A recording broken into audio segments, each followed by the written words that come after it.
Chers frères et sœurs en Christ, soyez les bienvenus à cette nouvelle édition de 1001 découvertes sur la Vierge Marie. C'est une joie immense pour moi de nous retrouver en ce temps béni de l'Avent pour réfléchir ensemble sur la figure de la Vierge Marie, si essentielle à notre foi et à notre cheminement spirituel. Aujourd'hui, nous nous penchons sur une question pleine de profondeur.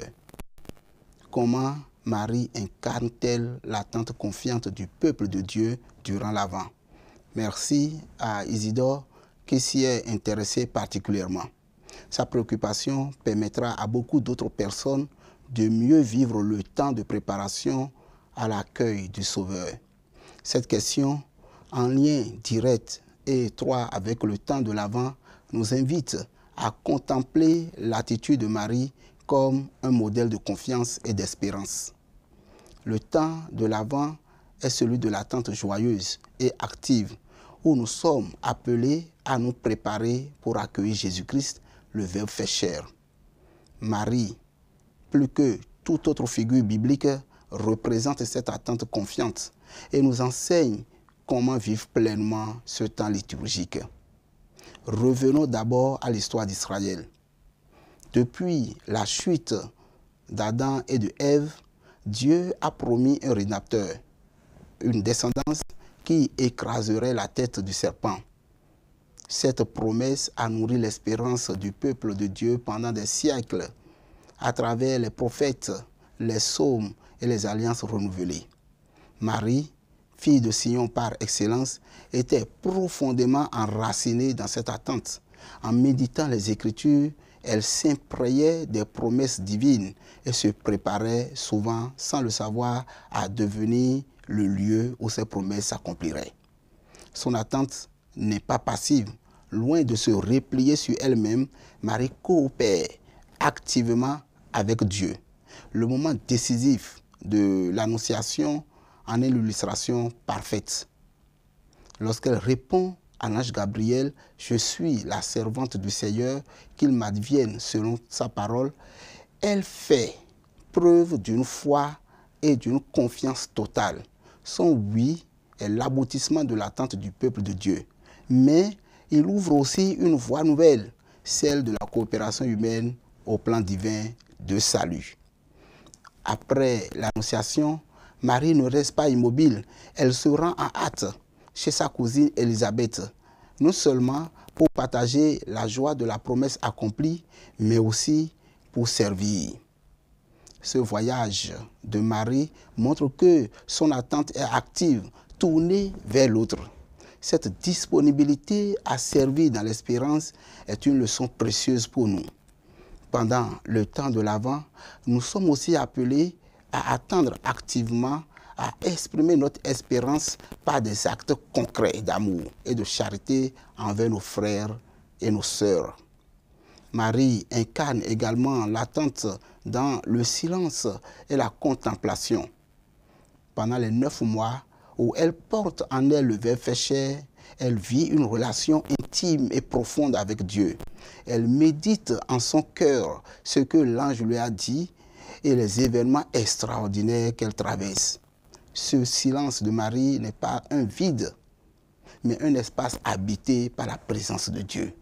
Il nous rappelle que l'Avent est un temps privilégié pour faire silence en nous, pour écouter la voix de Dieu et accueillir son action dans nos vies. Le silence de Marie n'est pas un refus de comprendre, mais une attitude d'ouverture à ce qui dépasse l'entendement humain. Elle accepte humblement de ne pas tout saisir, confiante que Dieu lui-même éclairera son chemin pas à pas. Cette confiance nous enseigne à accueillir les mystères de notre vie avec foi, même lorsque nous sommes confrontés à des incertitudes ou des épreuves.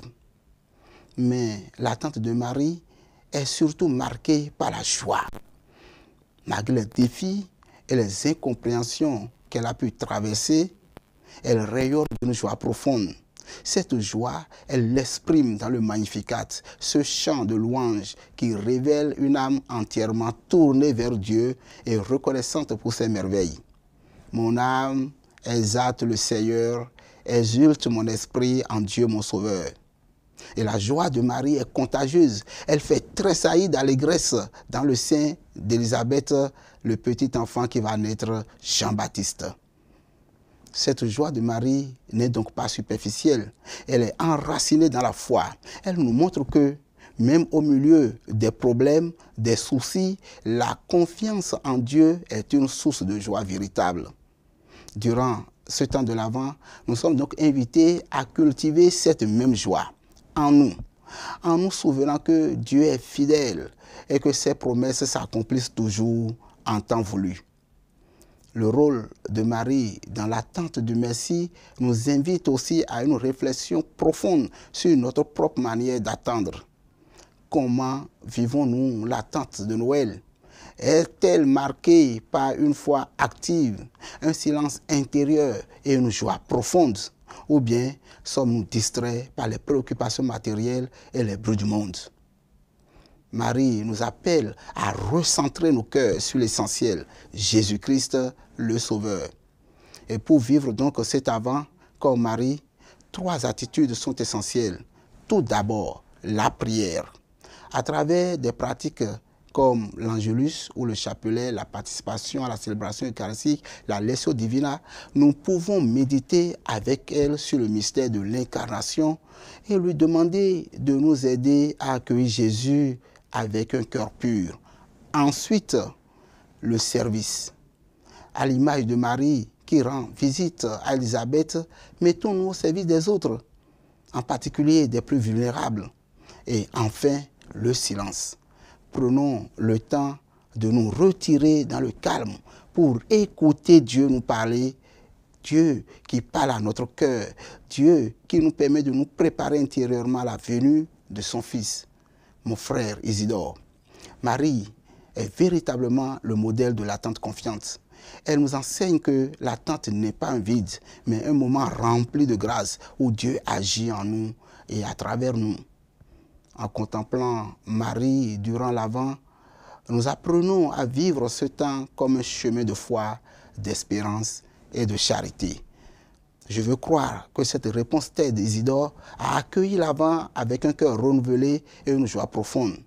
Que Marie, notre mère et notre modèle, vous aident tous, chaque jour, dans votre préparation à Noël. Et que le Seigneur, par son Fils bien-aimé, vienne illuminer vos vies de sa lumière et de sa paix. Que Dieu vous bénisse, lui qui est Père, Fils et Saint-Esprit, et que la Vierge Marie veille sur vous. À très bientôt pour une nouvelle découverte sur notre Mère Céleste et toujours sur Lumen Christi TV.